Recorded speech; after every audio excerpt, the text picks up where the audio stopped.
Ay panukala na sa Kamara ilimita lang ang confidential and intelligence funds sa mga ahensyang may kinalaman sa national security.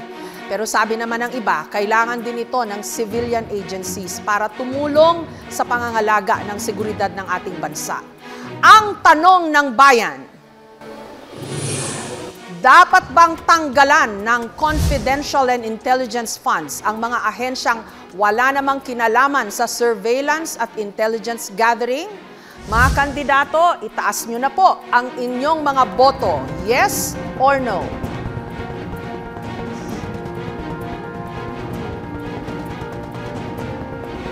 At para pagdebatehan ang issue, pabor si dating COA Commissioner Heidi Mendoza at kontra naman si Attorney Jimmy Bondoc. Alamin natin kung bakit pabor si dating COA Commissioner Heidi Mendoza. You have 30 seconds po.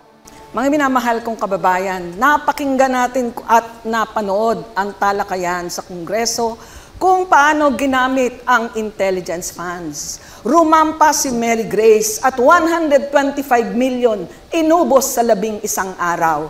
Sa gitna ng kahirapan, tumataas na gasolina, nagugutom at hindi nakakapasok ang mga dapat nasa eskwela. Bakit natin bibigyan ng confi funds ang mga ahensyang walang direct na mandato sa national security? Attorney Bondoc, you have 30 seconds naman po to explain your position or your vote. Ang sagot ko po dito ay hindi agad-agad.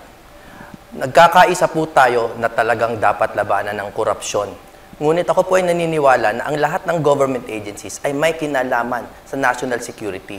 Ang national security po ay hindi lang terorismo, komunismo, kundi kuminsan internal threats sa ahensya at sa mga empleyado nito. At ang COA po ay naglabas ng magandang circular 2015-01 na meron namang guidelines upang gastusin ang pondo na ito.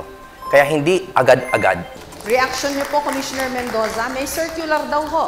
Salamat, Atty. Bondoc, at nabanggit ang circular na ating pinagtulong-tulungan, pinaghirapang gawin, 2015-1. Malinaw po doon at sinasabi, hindi lahat entitled sa confidential funds. Diba? Ay kung ikaw ay Department of Education, ayun ba naman nagawa na ng ibang sekretary na walang confi? Eh bakit ngayon meron? Attorney Bondoc, ang inyong tugon, you have 30 seconds. Ang tanong ko lang po kay kagalang-galang po na Ma'am Heidi, ang bukod po sa Intel funds, meron pa po sa inyong karanasan na mga pondo na inaabuso ng mga ahensya? At kung meron po, dapat din po bang tanggalin ang lahat ng pondo na ito? Atty. Bondoc, hindi po ito issue ng type of funds. Ito po ay issue ng type of audit. Iba po ang audit ng confidential funds dahil ito nga po ay cash advance at hindi po nakikita ang mga supporting documents. Maaari po ba ako mag-respond? Kasi ay, palagay ko oras ko pa po yun at naputo lang po. Opo. Sige po. Ako po kasi ay naniniwala sa proseso at napakaganda po ng guidelines ninyo. Ang pinagkaiba lang po ng ating paniniwala ay naniniwala ko na ang gobyerno ay nasa linya ng kaayusan at kaguluhan. Kaya ang lahat po ng ahensya kahit papano ay may kinalaman sa national security. Lalo po akong gumagalang at naniniwala sa proseso. Bilang isang auditor na may 27 years na karanasan, ang audit po is about process and compliance with laws, rules, and regulation. Public funds is about transparency and accountability. Subalit hindi ako nag-agree na lahat ay may relasyon sa national security. Graduate po ako ng National Defense, medyo po napag-aralan namin yan, at tatayo po ako na kailangan pag-aralan sino ang entitled sa confidential intelligence funds.